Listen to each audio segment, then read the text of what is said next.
Bajirao Reddy institute. योजना विश्लेषण के जनवरी माह के अंक में हम भारतीय ज्ञान परंपरा को देखेंगे। उसमें 2 पार्ट हमने कर रखा है।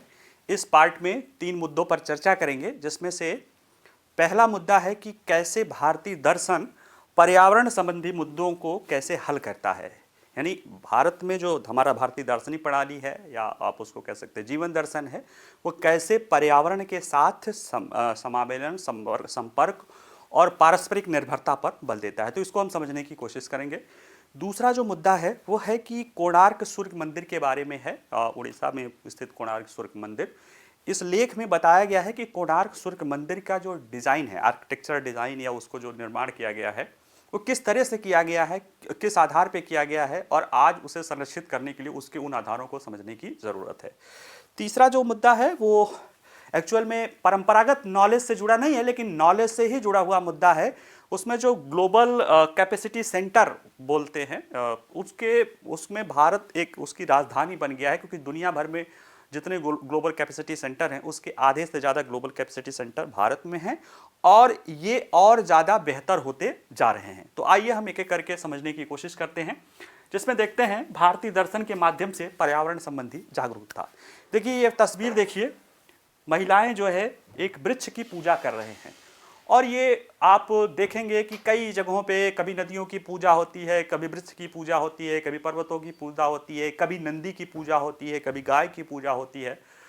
कुछ लोग इसको मजाक के रूप में लेते हैं, कुछ लोग इसको दिखाते हैं कि आप पिछड़े हुए हैं, लेकिन कहीं ना कहीं ये जो चीज़ें हैं ये हमारी भारतीय परंपरा, भारतीय दर्शन का हिस्सा है, जो ये बताता है कि प्रकृति में सिर्फ मनुष्य ही नहीं है। जैसे जो पश्चिमी अवधारणा है वो बताता है, जो आखिर अब तो उसमें मतलब चेंज आ गया है, लेकिन जो पहले की पश्चिमी अवधारणा है वो ये बताता है कि सारा प्रकृति मनुष्य के लिए बना है, पूरी कायनात, पूरी दुनिया मनुष्य के लिए बना है, तो अब मनुष्य उसका जैसे चाहे उपभोग कर सकता है।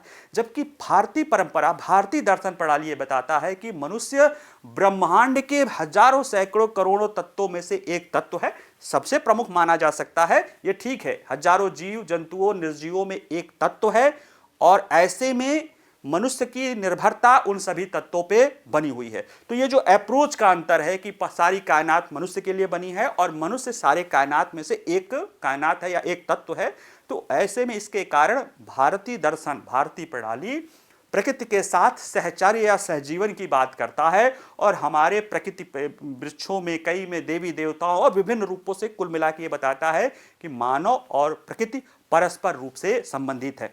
और ये बात क्यों जरूरी है, ये बात आज के संदर्भों में दिखाई देने लगी है कि पर्यावरण को बचाने के लिए, पर्यावरण को संरक्षण करने के लिए, जलवायु परिवर्तन की समस्या को करने के लिए, दुनिया को समझने के लिए, दुनिया को देखने के लिए परस्परता का भावना, जो सहचरता का भावना है, वही महत्वपूर्ण है, और वो हमारी भारतीय ज्ञान परंपरा पहले से कह रही है। तो इस लेख में हम उसको एक एक करके समझने की कोशिश करेंगे। देखिए, परिचय के रूप में देखा जाए तो एक रिपोर्ट कहती है कि 2024 के पहले 9 महीनों में भारत में मौसम के अत्यधिक उतार चढ़ाव के 3,000 से ज़्यादा लोगों की मौत हो गई, और आधारभूत ढांचे और कृषि क्षेत्र को भी भारी नुकसान हुआ था। और साल का जो 93% दिन था वो चरम मौसम के साथ था, और उसका सबसे ज़्यादा प्रभाव घटनाएं मध्य प्रदेश में देखी गई, और केरल में सबसे ज़्यादा जान गई थी, जिसमें लैंडस्लाइडिंग की घटना आपने देखा था। तो ऐसे में आपदा प्रबंधन को सुधारने और उच्च उत्सर्जन को नियंत्रित करने की आवश्यकता इस रिपोर्ट में जताई गई है, जो रिपोर्ट ये बातें कहती है। तो अब इस समय जो समस्याएं हैं, पर्यावरणीय संकट है, उसके लिए हमें पर्यावरण के प्रति जागरूकता बढ़ाने की जरूरत है। जागरूकता बढ़ाने में क्या करना पड़ेगा? मानव गतिविधियों और पर्यावरण के बीच टिकाऊ संबंधों को समझने के लिए लोगों को और समुदायों को प्रेरित करो। समझो कि कैसे पर्यावरण के साथ सस्टेनेबल विकास, मानव गतिविधियों का में उसमें साहचर्य है, उसमें परस्पर निर्भरता है, और ये बात हमारी दार्शनिक प्रणाली अपनी समृद्ध परंपरा के जरिए इस जागरूकता को बढ़ावा देने में मदद करता है। जो क्या कहती है हमारी परंपरा प्रणाली? सभी जीवों के परस्पर संबंधों और प्राकृतिक के प्रति मानव के नैतिक दायित्व, हमारा पहले सभी जीवों का परस्पर संबंध है और प्रकृति के प्रति हमारा नैतिक दायित्व है। ये दर्शन प्रणाली हमें सिखाती है। क्या सिखाती है? अभी पर्यावरण के प्रति जागरूकता चाहिए, तो हमारी जागरूकता के बारे में तो हमारी परंपरागत या दर्शन प्रणाली पहले से ही उसी बातों को कह रही है। ठीक है, तो देखिए, भारतीय दर्शन में मनुष्य और पर्यावरण में परस्पर निर्भरता है। ये हमारी दर्शन प्रणाली का निचोड़ है। देखोगे, मनुष्य को और पर्यावरण में परस्पर निर्भर माना गया है। देखिए, भारतीय दर्शन विचारधारा में पर्यावरण को जड़ न मानकर, जड़ मतलब निर्जीव न मानकर, क्रियाशील और परस्पर जुड़ी हुई व्यवस्था माना गया है, जिसमें मानव सभी अन्य प्राणियों और जीवों के संग मिलकर रहते हैं। इसमें समग्र प्राकृतिक जगत को समझने और इससे संबंध स्थापित करने की सोच को बल मिलता है। इसमें पर्यावरण की मूल प्रकृति को जान समझकर पर्यावरण संरक्षण को मनुष्य का मूल दायित्व बताया गया है कि आप उस पर्यावरण के एक अंग हैं जहां पे आप रहते हैं। यही इकोलॉजिकल स्टेट में जो है अवधारणा कहती है, आप उसके अंग हैं और इसी महत्व को आपको समझ के आपका नैतिक दायित्व है कि आप उसे संरक्षित करें। भारतीय दर्शन के अनुसार अन्य भौतिक पदार्थों के भांति भी मानव पृथ्वी, आकाश, जल, वायु, अग्नि, समय, दिशा, मस्तिष्क, मृदा आदि तत्वों से मिलकर बना होता है। वैसे तो नॉर्मली 5 तत्व कहा जाता है, लेकिन होते 9 तत्व हैं। पूरा ओवरऑल सभी का सामान्य निचोड़ निकालेंगे कि पंच तत्व ये रचा शरीरा, ये शरीर पंच तत्वों से मिलकर बना है और बाद में इसीलिए जब मृत्यु हो जाती है तो शरीर को पंच तत्वों के साथ विलीन कर दिया जाता है, जबकि इसमें पंच तत्व के साथ और भी है। और ऐसे में ये कहा जाता है कि जब हम इसी भौतिक पर्यावरण से मिलके बने हैं, इसी पर्यावरण में हैं, तो हमें इसका ध्यान भी रखने की होगी। तो ऐसे में भारतीय दर्शन में पर्यावरण में जैविक और अजैविक दोनों स्वरूपों में जीवन रहता है और यह निर्भरता सिद्धांत है और यही सर्वोपरि सिद्धांत है जो मनुष्य के अस्तित्व की रक्षा करती है। अब भारत में पर्यावरण संबंध नैतिकता का जो ऐतिहासिक संदर्भ देखेंगे, ऐतिहासिक संदर्भ कैसे हमें दिखता है, वो तो सिद्धांत को समझा कि क्या है परस्पर निर्भरता, क्यों है, क्योंकि हम भी उन्हीं जड़ तत्व, उन्हीं प्रकृति के अंगों में से एक अंग है। तो देखिए, भारतीय संस्कृति में प्राचीन ग्रंथों और संतों के उपदेशों के माध्यम से पर्यावरण सुरक्षा और संरक्षण की परंपरा रही है, जो गहरे नैतिक मूल्यों को आधारित है। इस सिद्धांत में क्या है कि दैनिक जीवन और शासकों के कार्य को भी इसने प्रभावित किया है और छोटे से छोटे पर्यावरणीय मुद्दों को समाधान खोजे गए हैं। प्राचीन और मध्यकालीन भारत में प्रकृति की गहरी आस्था और पूजा भाव था। पर्यावरण से जुड़े नैतिक मूल्य जीवन के हर पहलू में शामिल थे और यह दार्शनिक पद्धतियों और आध्यात्मिक गुरुओं ने पर्यावरण के साथ सामंजस्यपूर्ण संबंध स्थापित करने के लिए शिक्षा दी थी। 3री शताब्दी ईसा पूर्व में अशोक के काल के जो राज्यादेश हैं उसमें पर्यावरण संरक्षण के बारे में बताया गया है। इसमें लिखा गया है कि हरी वृक्ष को काटने पर प्रतिबंध है, दोषियों को दंडित करने की व्यवस्था थी, जो वनों की कटाई और पर्यावरणीय प्रदूषण से जुड़ी समस्याओं के प्रति जागरूकता को बताता है। बिहार का एक रामपुरवा में मिले 243 ईसा पूर्व का जो राज्यादेश है, उसमें राज्यादेश संख्या 5 है, वो पर्यावरण संरक्षण की नीतियों का विस्तार करता है। इसमें वनों का संरक्षण और यहाँ तक कि प्रजनन काल में मछलियों तक के संरक्षण की बात कही गई है। यानी ये बता रहा है कि ऐतिहासिक संदर्भ से ही हमारे यहाँ पे आम लोग छोड़ो शासकों तक पर भी पर्यावरण संरक्षण का दायित्व जिम्मेदार दिया गया था। आज नहीं पर्यावरण और एनजीटी कानून है, अशोक के समय और उसके पहले भी रहा, परंपरा के स्तर पर रहा है, पर्यावरण संरक्षण को बचाने की कोशिश की गई है। अब ऐसे में भारतीय दर्शन शास्त्र में भी ऐतिहासिक संदर्भ से देखा, दर्शन शास्त्र में भी हमारे मानव प्रकृति का पावन संदर्भ रहा है। दर्शन क्या होता है?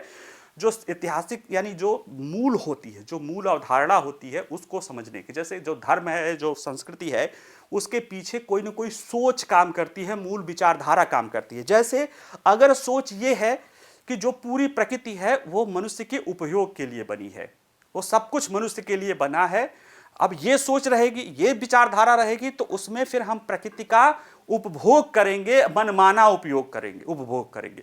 लेकिन जब अगर ये विचारधारा है कि जो संपूर्ण प्रकृति है और हम भी उसके एक अंग हैं और हमारा और प्रकृति के विभिन्न जैविक और अजैविक घटकों का आपस में परस्पर संबंध है, सिर्फ संबंध नहीं है, परस्पर संबंध है, तो फिर हमारे दर्शन, हमारे कार्यों में वो चीजें दिखाई देंगी, प्रकृति संरक्षण के भाव। तो ये दर्शन बहुत महत्वपूर्ण होता है। जैसी हमारी कहते हैं, जैसे जिसकी फिलॉसफी होती है, फलसफा जिसे कहते हैं बहुत ही अपभ्रंश शब्द में, तो वो चीजें हम देखेंगे। तो देखिए, भारतीय दर्शन शास्त्र में प्रकृति का संसाधनों के लिए सिर्फ दोहन नहीं है, बल्कि इसे एक पवित्र और पूजनीय व्यवस्था के रूप में देखा गया है। वेदों में जो हमारे सबसे आद्य रचनाएं हैं, दार्शनिक रचनाएं, उसमें वैश्विक विचारधारा के अनुसार प्रकृति जगत को ईश्वर से अभिन्न माना गया है, यानी जो प्रकृति का जगत वो ईश्वर से अभिन्न है, यानी उसमें और ईश्वर में भिन्नता नहीं है। इस दृष्टिकोण में पर्यावरण के प्रति दायित्व की भावना को महत्व दिया गया है और सभी को प्रकृति के साथ सामंजस्य बनाए रखने का आह्वान किया गया है। और कैसे ये दिखाई देता है आपको अगर देखिए तो वृक्ष और उनके साथ देवी देवताओं के संबंध में अनेक सारे ऐसे वृक्ष हैं जिसमें देवी देवताओं का वास माना गया है। जैसे अशोक का वृक्ष माना जाता है कि इसमें बुद्ध ग्रह, बुद्धदेव, इंद्रदेव और भगवान विष्णु और अदिति देवी रहती हैं। पीपल का वृक्ष भगवान विष्णु, देवी लक्ष्मी और देवी वन दुर्गा का इनमें वास माना जाता है। तुलसी का वृक्ष भगवान विष्णु, भगवान कृष्ण, भगवान जगन्नाथ और देवी लक्ष्मी का वास इसमें माना जाता है।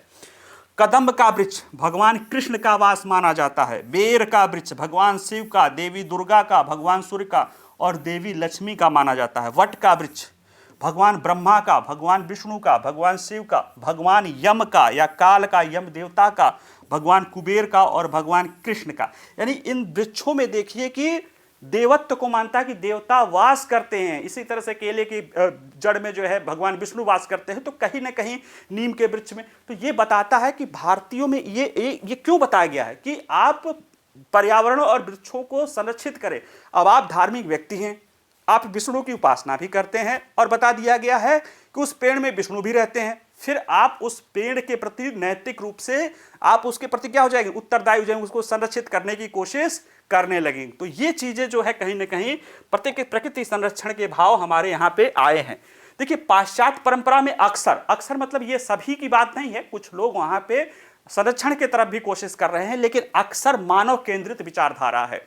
मानव केंद्रित विचारधारा ये है, जैसे जो बहुत सारे धर्म की ये दुनिया, खासतौर से देखिए इसमें किसी धर्म की बुराई की बात नहीं करते हैं कि जो दुनिया बनी है किसके लिए बनी है। ईश्वर ने, गॉड ने अपने पुत्र यानी जो मनुष्यों के लिए ये दुनिया बनाई है।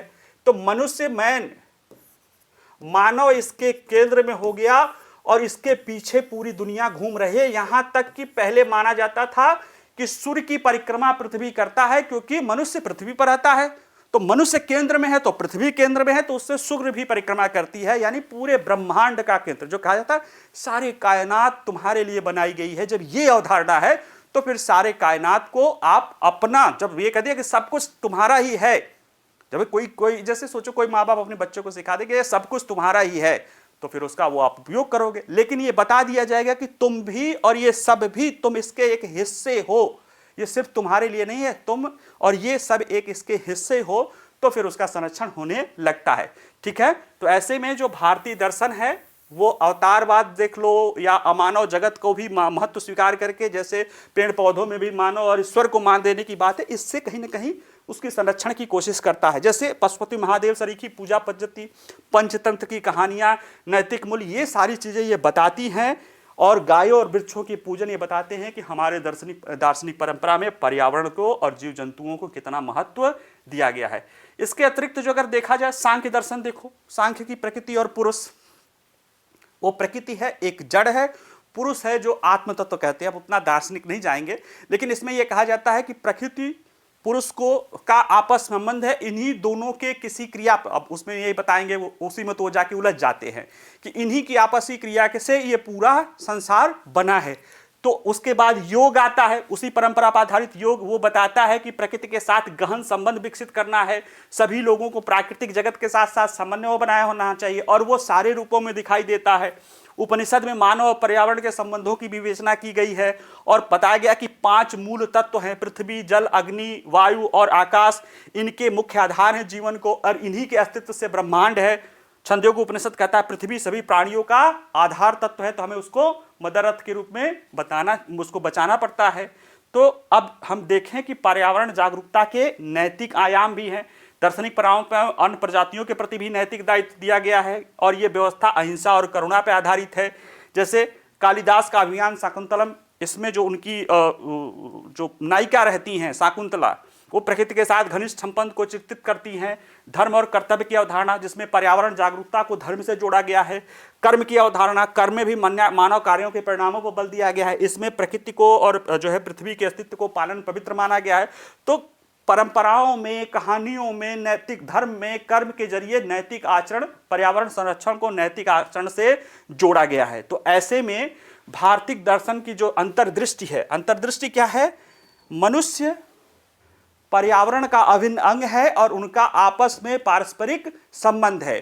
तो ऐसे में आधुनिक जीवन की जटिलताओं से निपटने के लिए एक टिकाऊ और संतुलित अस्तित्व की ओर यह मार्गदर्शन कर सकती है। इसमें अंतर संबंध, नैतिक दायित्व और सभी जीवों के प्रति आदरभाव को महत्वपूर्ण माना गया है और पर्यावरणीय और सामाजिक घटकों से निपटने में मददगार हो सकता है। अब जरूरत क्या है कि हमें जो ये चीजें हमारी प्राचीन ज्ञान से हमें ये सिखाई गई हैं, इन्हें हम आने वाली अपनी नई ज्ञान को देना है। क्यों देना है?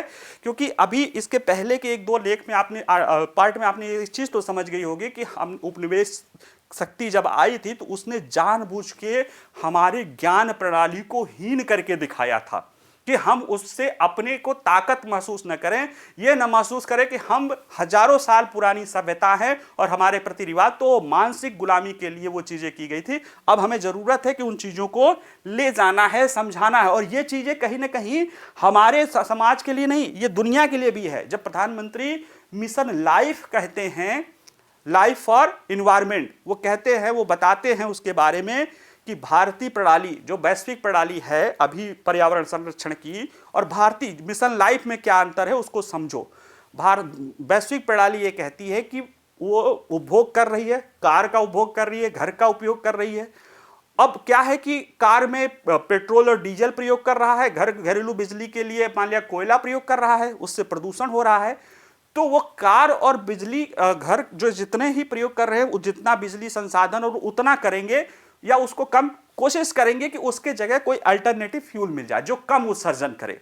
उपभोग पे समस्या नहीं। भारत का जो मिशन लाइफ फॉर एनवायरनमेंट है कि जो हमारा जीवन है वो पर्यावरण के है, हमें अपने उपभोग को भी इतना ही करना है, जैसे कहते हैं ना कि हमारी पर्यावरण पृथ्वी की सीमा में ही रहे, इससे ज्यादा ना हो जाए, यानी नियंत्रित उपभोग पर हमारा बल है। तो हम न केवल जो है उसके ऊर्जा के संसाधन भी नवीन ढूंढेंगे, हम अपने उपभोग को ही जितना संभव हो सके उतना सीमित रखने की कोशिश करेंगे।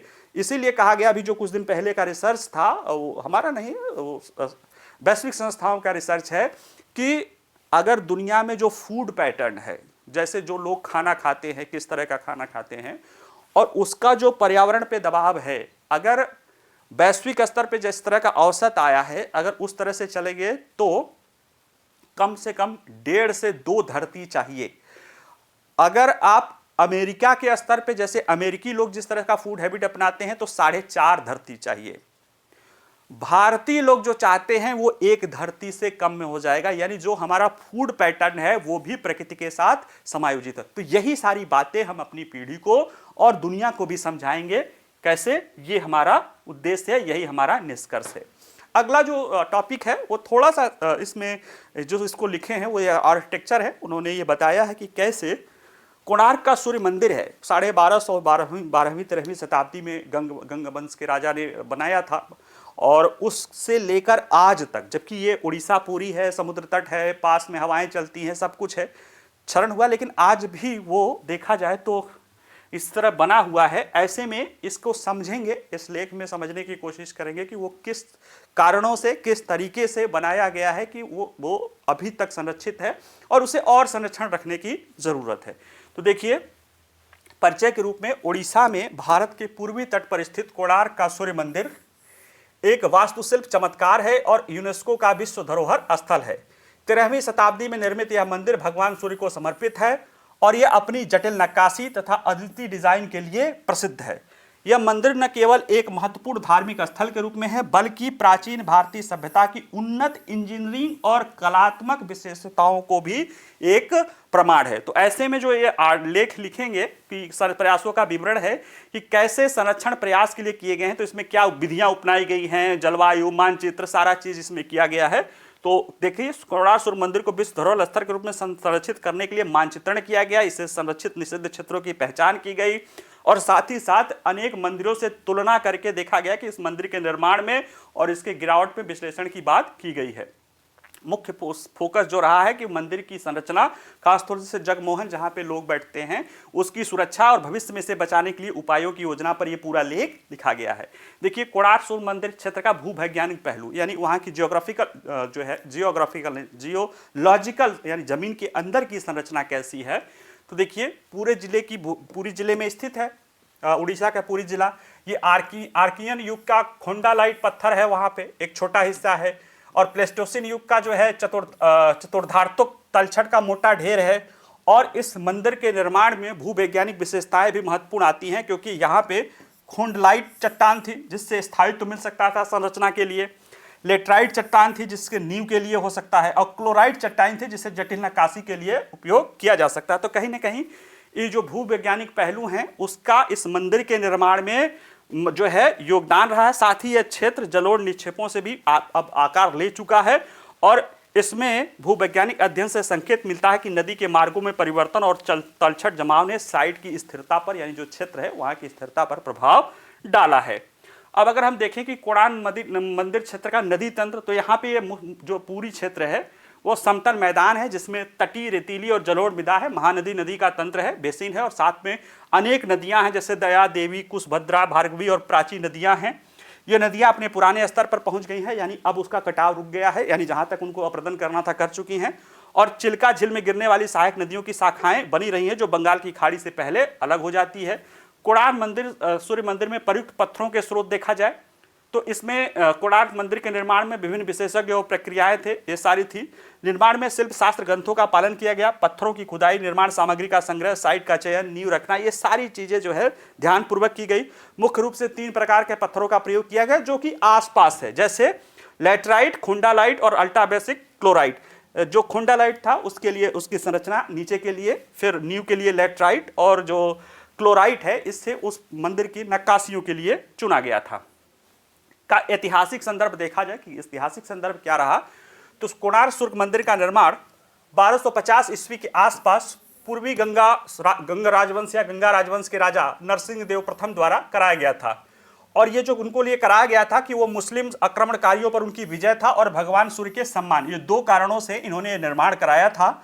और इसमें हजारों कारीगर और मजदूर जो है साथ थे। साथ ही साथ ये पौराणिक महत्व से भी जुड़ा हुआ है, और कई सारे किंवदंतियां यानी कहानियां बताती हैं कि इसके निर्माण में दैवी कह सकते हो प्रेरणा भी रही है, क्योंकि गंगा राजवंश के राजा नरसिंह देव प्रथम सूर्य भगवान के उपासक बहुत बड़े भक्त नहीं थे, तो कहीं ना कहीं माना जाता है कि कुछ न कुछ उसमें रही है। जैसे इस मंदिर निर्माण के पीछे काफी अटकलें हैं। एक अटकल ये है कि इस मंदिर निर्माण के पहले त्वचा रोग था, वो त्वचा रोग फैला हुआ था जिसमें सूर्य के धब्बों के समान था। बाद में उसमें सुधार हुआ और लोग सूर्य पूजा करने लगे तो सुधार हुआ। ऐसे में पूर्ण सूर्य ग्रहण में ईश्वर के प्रति श्रद्धा यानी सूर्य के प्रति श्रद्धा रखने के लिए इसका निर्माण किया गया। दूसरी बात ये कहा जाता है कि जो नरसिंह देव प्रथम थे उनको खुद की कुष्ठ रोग हो गया था, जिसका इलाज सूर्यदेव की कृपा से वो रोग ठीक हो गया, तो उसके लिए इन्होंने मंदिर बनवाया। और ये बात कुछ हद तक सत्य भी लगती है, क्योंकि उन्होंने अपने पुत्र का नाम भानु रखा था। भानु का जो है देखा जाए तो सूर्य को भानु का भी नाम कहते हैं। तो ये सब कुछ चीजें रही है। अब यह है कि कोणार्क सूर्य मंदिर के लिए उसी स्थल को क्यों चुना गया, तो देखिए इसके लिए जो है ना कि ऐतिहासिक शोध बताते हैं, यह माना जाता है कि महानदी और प्राची नदी उस समय निर्माण सामग्री के परिवहन के लिए बहुत महत्वपूर्ण चैनल थे, क्योंकि बड़े बड़े पत्थर लाने गए थे, नदियां थी, नदियों के जरिए उनको लाना आसान था। और चंद्रभागा नदी जो आसपास बहती थी उस समय त्वचा रोगों के लिए ठीक करने के गुणों के कारण काफी इसे पवित्र माना जाता था, इसलिए इस स्थल को वहां पे चुना गया। और आसपास जंगल पहाड़ी श्रृंखलाएं थी करीब थी, जहां से मंदिर परिसर के व्यापक रूप से उपयोग की जाने वाली निर्माण सामग्री जैसे खोंडालाइट, लेटराइट, क्लोराइट और ईंटें वहां पे आसानी से उपलब्ध था। तो इन जो है नदियों का उपस्थित होना, चंद्रभागा नदी का कुष्ठ रोग को ठीक करने में उपयोग होना और बाकी स्थानीय स्तर पर निर्माण सामग्रियों के उपयोग के कारण कोणार्क सूर्य मंदिर के लिए उसी स्थल को चुना गया था। इसकी स्थापत्य शैली, ये वास्तुकला कलिंग माना जाता है, कलिंग और द्रविड़ का प्रभाव माना जाता है, जिसमें पहिया है, रथ वाला मंदिर कहा जाता है। 12 पहिए एक तरफ है, 12 तरफ एक पहिया है, जो कहीं न कहीं सूर्य की गतियों को है, 12 महीनों को लेकर देखा गया है। और गर्भगृह में एक विशाल सूर्य की मूर्ति है, काले ग्रेनाइट की है, लेकिन अब वो कई कारणों से अब वो धीरे धीरे खराब हो रही है। मंदिर के निर्माण में अपनाई गई निर्माण तकनीक उल्लेखनीय है। ऐतिहासिक वृत्तांतों और पुरातात्विक अध्ययनों के अनुसार महानदी लकड़ी के रोलर्स और राफ्टों के युक्त नवीन तरीकों का उपयोग करने के लिए खदानों के बड़े पत्थरों के परिवहन किया गया था। तो ये सारी चीजें यहाँ पे की गई थी, ज्यादा टेक्निकल है, पढ़ लीजिएगा। वातावरणीय कारकों से कोणार्क सूर्य मंदिर के संरक्षण का प्रयास। देखिए, कोणार्क सूर्य मंदिर जैसे प्राचीन धरोहर की वातावरणीय कारकों से रक्षा के लिए हमें टिकाऊ उपायों को अपनाना होगा। इसके लिए गहन शोध अध्ययन और अध्ययन के माध्यम से संरक्षण की प्रभावी रणनीतियां तैयार करनी होगी और सांस्कृतिक धरोहर और पर्यावरणीय संतुलन दोनों को ध्यान में रखना होगा। ठीक है, और कई चुनौतियां भी आ रही हैं, क्योंकि वहां पे देखिए उड़ीसा का तट है, तो अब नमक वाली हवाएं चलती हैं, तूफान आता है, वो सारी चीजें हैं। फिर भी इन धरोहरों को सुरक्षित रखने के लिए निरंतर संरक्षण कार्यों की आवश्यकता है, ताकि कोणार्क सूर्य मंदिर की यह धरोहर आने वाली पीढ़ियों के लिए बनी रहे। यह पहल न सिर्फ भारतीय संस्कृति के प्रति हमारी समझ को गहरा करती है, बल्कि हमारे सांस्कृतिक धरोहर की रक्षा करने की सामूहिक जिम्मेदारी को भी करती है। अब सोचिए 1250 साल 1250 ईस्वी से लेकर अब तक चला आ रहा है, तो अब आगे भी हमें संरक्षित करने के लिए इनके अध्ययन करना पड़ेगा। और उसको ये कह रहे हैं कि हमें उसके सांस्कृतिक पहलू के साथ साथ उसके जो जलवायु कारक है, पर्यावरणीय कारक है, उनको समझ के उसके संरक्षण का प्रयास करना पड़ेगा। ठीक है, जो लास्ट है छोटा सा आर्टिकल है वो ये है कि पूरा उनका हेडिंग है कि आउटसोर्सिंग से आउटपेसिंग तक। हम आउटसोर्सिंग का हब बनते जा रहे थे। हमारे यहाँ पे ग्लोबल कैपेसिटी या कैपेबिलिटी सेंटर जो है, वैश्विक क्षमता जो है केंद्र के रूप में भारत राजधानी बना हुआ है, जिसमें क्या होता है कि जो वैश्विक स्तर की कंपनियां हैं वो अपने कई सारे कार्यों को भारत में आउटसोर्स कर देती थी।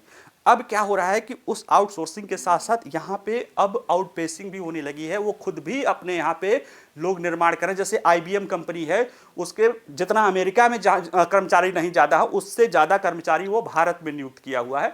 तो कहीं ना कहीं वो केंद्र बनता जा रहा है। उसके लिए कई सारी सरकार की नीतियाँ भी जो है उपयोगी है, क्योंकि निश्चित रूप से इतने तेज़ी से विकास हो रहा है, जबकि और भी प्रतिस्पर्धा है। तो ऐसे में अपने आप तो नहीं हो जाता है, उसके लिए सरकारी कई सारे पहल भी है, तो उसको भी समझने की कोशिश करते हैं। देखिए, भारत में 1800 वैश्विक क्षमता केंद्र यानी ग्लोबल कैपेबिलिटी सेंटर हैं, जो विश्व भर के कुल केंद्रों की संख्या के लिहाज से आधे से अधिक है।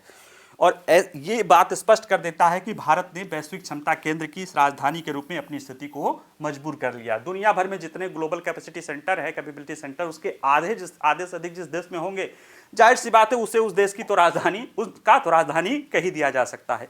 ये कैपेबिलिटी सेंटर क्या होते हैं? तो देखिए, ये पूरे विश्व की कंपनियों से जुड़े विभिन्न कार्यों की देख रेख करने वाले ये कैप्टिव हब होते हैं, और ये अनेक प्रकार की गतिविधियां करते हैं। इसमें एनालिटिक्स भी कर सकते हैं, प्रौद्योगिकी समर्थन भी कर सकते हैं, उत्पाद विकास भी कर सकते हैं, नवाचार भी कर सकते हैं।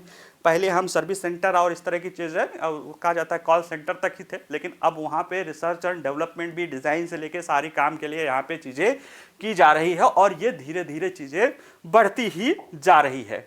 भारत ने GCC के संदर्भ में एक प्रमुख गंतव्य स्थल हासिल कर लिया है। देखिए, भारत वैश्विक क्षमता केंद्रों के संदर्भ में एक प्रमुख गंतव्य है, और विश्व भर में अपने समकक्ष अर्थव्यवस्थाओं जैसे कि इंडोनेशिया है, मलेशिया है, फिलीपींस है, वियतनाम है, वहाँ से ये बेहतर स्थिति कर रहा है। और देश भर में लगभग 19 लाख से अधिक लोगों को इसमें रोजगार मिलने से वैश्विक स्तर पर उच्च मूल्य वाली सेवाएं देने की भारत की क्षमता में उछाल आया है। आर्थिक दृष्टि से भी अगर आंकड़े देखा जाए तो नस्कैम KPG की रिपोर्ट बताती है कि 2014-15 में 19.6 अरब डॉलर का हम यहाँ से निर्यात करते थे। इसकी ग्लोबल कैपेसिटी सेंटर के तहत अपनी सेवाएं वैश्विक स्तर पर देते थे। 22-23 में 60 अरब डॉलर हो गया, जो धीरे धीरे बढ़ता जा रहा है। तो ऐसे में ये 20 से 60 यानी अगर 8 साल में तिगुना हो रहा है, तो कोई ऐसे नहीं हो जाता है। निश्चित रूप से इसमें मेहनत है, व्यवस्थित रणनीति है, उसका परिणाम है, और उसको हम समझने की कोशिश करते हैं। तो देखिए, GCC का तेजी से बढ़ता व्यापार भारत में अनुकूल वातावरण को प्रदर्शित कर रहा है, जिसमें हम कारोबारी सुगमता ला रही है। मेक इन इंडिया पहल है और डिजिटल इंडिया जैसी पहल हो रही है। कारोबारी सुगमता के लिए हमारे यहाँ पे एक स्पाइस प्लस योजना चल रही है कि कंपनियां इलेक्ट्रॉनिक रूप से अपना पंजीकरण करा सकती हैं, और उसमें भी बेहतर किया गया है। इससे कंपनी के पंजीकरण की प्रक्रिया आसान हुई है। साथ ही साथ 2024 में जन विश्वास अधिनियम लाके कई सारे ऐसे पुराने पड़ चुके कानून जो कि अब बाधक के रूप में काम करते हैं, और वो कहीं ना कहीं व्यापार के मार्ग में बाधक थे, यानी जिनको अगर दंड का प्रावधान है, जिसके लिए अर्थदंड करके इस तरह के करके उनको समाप्त करके इनके काम में अनुपालन संबंधी जो बोझ पड़ता था कंपनियों पर उसको कम किया गया है। और इस अधिनियम ने उद्यमियों के लिए नियमों को सरल बनाकर व्यापार अनुकूल वातावरण को और भी अधिक बढ़ावा इसमें दिया गया है। साथ ही साथ मेक इन इंडिया पहल जो एफडीआई के लिए जो है उसमें लाभ रहा है। ऐसे आर्थिक क्षेत्रों में औद्योगिक पार्कों की स्थापना के कारण कंपनियों को कर छूट मिल रहा है, जिससे ज़्यादा से ज़्यादा निवेश हमारे यहाँ आ रहा है। और कई ऐसे सारे क्षेत्र हैं जो 100% विदेशी निवेश को आकर्षित कर सकते हैं। स्किल डिजिटल इंडिया पहल, एक डिजिटल इंडिया पहल है वो अलग है, ये स्किल इंडिया डिजिटल पहल है। ये 2023 में केंद्र और राज्य के संयुक्त प्रयासों से शुरू किया गया था। इसका उद्देश्य है कि भारतीय युवाओं को भविष्य के लिए तैयार करना है और ऐसे कौशल को विकास करना है। इसके लिए डिजिटल कौशल में प्रशिक्षण को उन्नत करने के लिए निजी संगठनों और उच्च शिक्षण संस्थानों के साथ साझेदारी की गई है। आर्टिफिशियल इंटेलिजेंस इकोसिस्टम को उन्नत करने के लिए मंत्रालय स्तर पर कार्य किया गया है। नियामक छूट दिया जा रहा है, प्रोत्साहन दिया जा रहा है, प्रचुर कुशल कार्यबल है। तो ये सारे पहलू के तहत अगर आप देखा जाए कि कार्य करने की जो सुगमता है या एफडीआई नीतियां हैं या स्किल इंडिया डिजिटल पहल है, इन सारे चीज़ों से कहीं ना कहीं इन्हें मौका मिल रहा है भारत में काम करने का। एक और चीज़ है जो भारत में इनको उपयोगी हो रही है, वो है कि मूल्य वितरण के लिए पसंदीदा स्थल। देखिए, भारत के पहले आए तो टायर 1 शहरों में मुंबई, दिल्ली या आसपास एनसीआर हो गया या बेंगलोर हो गया या हैदराबाद हो गया। अब बाद में ये ग्लोबल कैपेसिटी सेंटर टायर 2 और टायर 3 शहरों में भी जा रहे हैं। क्यों? क्योंकि वहाँ पे इनका खर्चा कम आ रहा है। जैसे अहमदाबाद, कोच्चि, विशाखापट्टनम, जयपुर, कोयम्बटूर जैसे जो टियर 2 और टियर 3 शहर हैं, इसमें बहुराष्ट्रीय कंपनियां अपनी ग्लोबल कैपेसिटी सेंटर बना रही हैं, क्योंकि यहाँ पे उनका परिचालन लागत कम आ रहा है और गुणवत्तापूर्ण और विविध टैलेंट पूल का भी वो लाभ उठा पा रही हैं। और ये दोनों पक्षों के लिए बेहतर हो रहा है। वहाँ के लोगों, वहाँ के शहरों के लिए रोजगार जनरेट हो रहा है, सारी इंफ्रास्ट्रक्चर जनरेट हो रहा है, आय जनरेट हो रहा है, और जो कंपनियां हैं उनको सस्ते दर पे वो सारी चीज़ें मिल रही है, ज़्यादा संख्या पे मिल रही है। ऐसे में भारत इस प्रतियोगिता में जो अन्य उनके साथ प्रतियोगिता किसके साथ साथ मलेशिया, वियतनाम, फिलिपीन जैसे उनके साथ ये बेहतर स्थिति में निकल रहा है, आगे आ रहा है। क्यों? क्योंकि हमारे यहाँ पे सिर्फ वो सस्ते श्रम के साथ है। हम सिर्फ सस्ते श्रम के साथ ही, सस्ता श्रम है, बेहतर इंफ्रास्ट्रक्चर है, ज़्यादा जो है कहते हैं उसको इंटरनेट पेनिट्रेशन है, तेज इंटरनेट पेनिट्रेशन है, और साथ ही साथ जो बड़ा मार्केट है, ये सारी चीज़ें जो है कहीं ना कहीं हमको इन देशों पर जो है हमें क्या दे रही हैं? बढ़त दे रही हैं। अब ऐसे में आगे का क्या रास्ता है? क्योंकि इस उछाल से रियल एस्टेट, हॉस्पिटैलिटी, खुदरा और परिवहन के क्षेत्र में भी वृद्धि को बढ़ावा दिया है।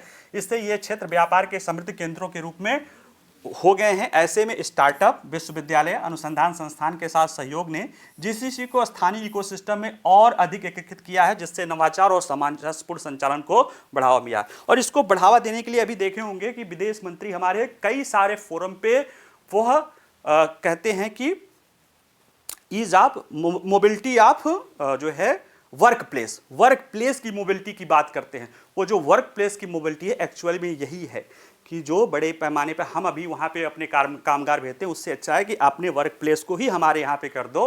तो ये जो जीसीसी है उसमें वो भूमिका निभाएगा। ठीक है, चलिए योजना के इस अंक में इतना ही है, पूरा कंप्लीट है। अब फरवरी की योजना आएगी तो उसको बताएंगे। बाकी वीडियो पसंद आएगा तो लाइक करिए, शेयर करिए। कोई प्रश्न होगा तो पूछ सकते हैं। पढ़ते रहिए, मुस्कुराते रहिए। इससे पीडीएफ हमारे हैंगआउट के रूप में, जो हैंड आउट के रूप में जो है डिस्क्रिप्शन में रहता है या वेबसाइट पे भी रहता है, वहाँ से आप जाके ले सकते हैं। ठीक है, चलिए नमस्कार, धन्यवाद।